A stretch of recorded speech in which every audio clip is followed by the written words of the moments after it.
I'm walking to shopping mall so I could get my first pack. I'm extremely curious since I hit puberty and wanted to try cigarettes so much. It feels like I'm doing something wrong. Yet I pushed all of my thoughts, open the pack and light my first cigarette. I get that dizziness feeling for the first time. And I start to wonder how people become addicted to cigarettes. Because it tastes and smells bad. I spent $10 to get this pack and it deteriorates my health. I think, oh, I'm never gonna become addicted to this, and lighted another cigarette.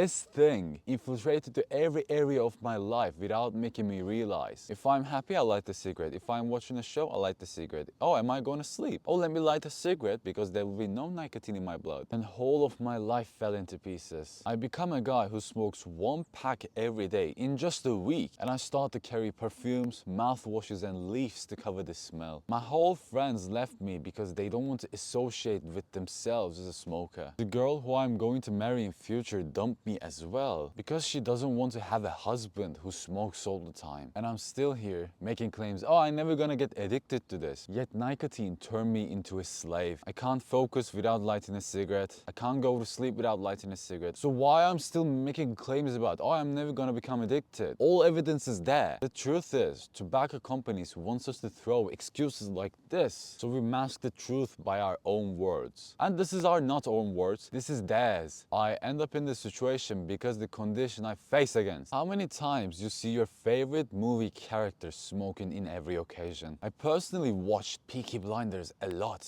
and Thomas Shelby lights a cigarette in every 1 minute. He makes it so cool, so desirable to do so you can't help yourself to make an emotional connection. This is not the only issue. How many times you saw a smoker who's throwing excuses? It sounds like all of them agreed and saying same things. They all believe they could quit any time. They all believe it relaxes them. They all believe it's not a problem to do. But we know it's not. We should counteract the excuses we heard or even give by digging down deep what we said. If we think smoking makes us relaxed, we should grab a pen and piece of paper and find the main reason why we think like this. Because there's so many articles about cigarettes are the main reason for stress. It spikes our cortisol and reduces our sex hormones, which is testosterone and estrogen. So it made us feel lethargic and anxious because cortisol designed for long-term stress. Yet most of us are not going to smoke one cigarette for a year. It will end in 5 minutes. Our bodies keep producing and restoring the cortisol in our body, and that's why most of smokers have darker skin. I could understand why they're acting like this, because I used to be one of them as well. Just look at the picture you see. I'm having the worst posture of my life, losing my glowing skin and my sexual abilities. I'm only 14 years old in this picture, yet I'm not the same guy anymore. I dropped nicotine 4 years ago and I've become a free person. Right now, I'm living a free lifestyle which every people should live. And I'm on a mission to make quit smoking easy. Because I don't want to see any person who's suffering like me in the past and wasting their precious time into this habit. If you want to start your journey, check the description. I have a special video for you. This is I2, and I know you're gonna make it.